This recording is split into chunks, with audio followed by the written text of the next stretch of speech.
Hello, everybody. This is Deacon George Kingsnorth doing a homily for the 8th Sunday in Ordinary Time, which is the Sunday, the 2nd of March, 2025. Something that this week would have shown is that our world seems to be becoming more and more unstable every day.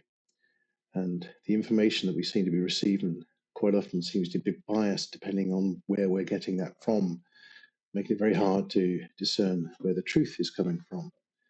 We're seeing powerful men contradict themselves, and both sides seem to be clouded by their own self interest. And again, there seems to be this sense of self importance.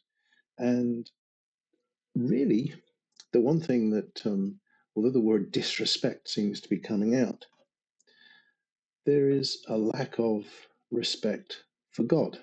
God doesn't seem to be brought into the equation. It's just what men can do and what they believe their power is to accomplish things. They're forgetting God altogether.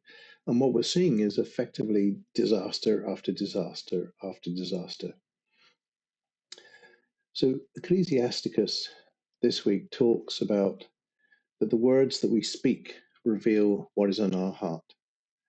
And here we need to know whether we can trust our leaders, because if we don't, we can become very disillusioned with what we're seeing around us. So honesty is crucial in all kinds of relationships, both in the political arena around the world, in our workplaces, between ourselves and our bosses, and especially on social media. So again, if you can't trust the words that your boss is saying, you'll feel disgruntled. You'll feel that you don't have a place within the establishment, and your heart will be lessened in the work that you're doing. Honesty is crucial in social media. And yet we can see so much harm being done by people hiding behind their computer screens because they're not seen.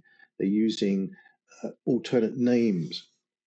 They feel they can badger people and basically troll them and hurt them in ways that they never would do if they were sitting there in front of them.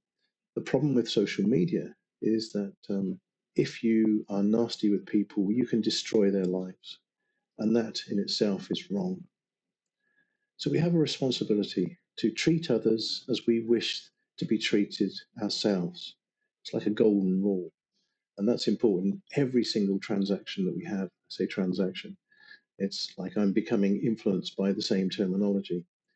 But in our relationships, in the way that we talk to people and try to respect them and try to respect them as human beings, and that each person is a child of God. Our modern society distracts us quite often, and we can think that it's the grand things, having massive numbers of people following us on the internet, or being rich, or having lots of things. But at the end of the day, they're meaningless. They don't really mean anything. And quite often, it's the simple gestures that matter more than wealth or big audiences.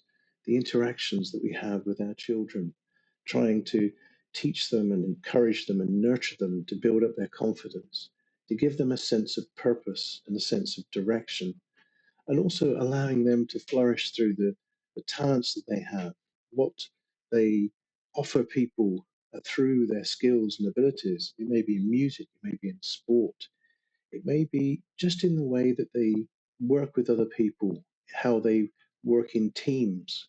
Those are all important things.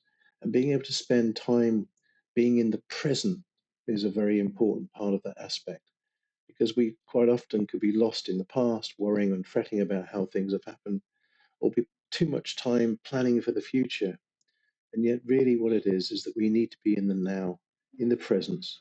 And really, that's the relationship we should be having with God, being in His presence, being with Him in the now. And that's what prayer is all about. We have lots of adversities that challenge us, especially with our faith. But if we put our trust in God and persevere, we will get through all those challenges. So it's important to just give ourselves to God, hand over to Him, be confident that He has our best interests at heart, and that we can rejoice in being with Him. So, part of the process that we need to go through is to reflect on our own intentions. Are they selfish or are they selfless? Are they nurturing or are they destructive? Are we just sort of nitpicking at things that undermine somebody's confidence? And here we just have to be honest with ourselves in how we're working with other people in all the relationships that we have. I remember a conversation with an editor friend of mine years and years ago that if you went into a room and sort of gave off angry vibes, that kind of ripple would go through the establishment. Likewise, if you came and you smiled and you were happy and you weren't after anything particular, you were just being kind, that would also ripple through the people that you're working with, and they'd want to work with you and enjoy coming into work.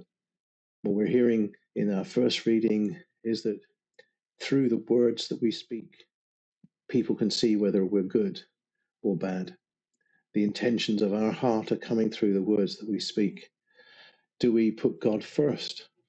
And this comes through our actions and also through what we say to others. Selfishness actually just leads to destruction because you're damaging other people. So if we're followers of Christ, we don't need to fear death. Tell the truth. And although we may say that it's hard to know what the truth is, if we follow God, the truth is in our heart. And if we follow our heart and we speak the truth, then we will be giving out good fruit. And that's the important thing of the gospel is talking about. The good tree produces good fruit. The bad tree produces bad fruit. And if we reflect upon that, because of the life-saving nature of God, we have the opportunity to go to confession, to confess those things. We all fall at times, but we can change. Our hearts can be made to be alive and not dead. We have to trust in God in these times of uncertainty and be grateful for the relationship we have with Him because He provides for all our needs. Make sure that we are given all that we need to accomplish the purpose that we have here on earth. And I know that sometimes in adversity, it may seem as though things become pointless, but quite often it can be a lifetime of commitment that will allow us to achieve the goals that we want to follow. And God will be with us along that journey. We will be tested. All things are tested to see whether or not they are right and true. But those things are important to persevere and keep on going.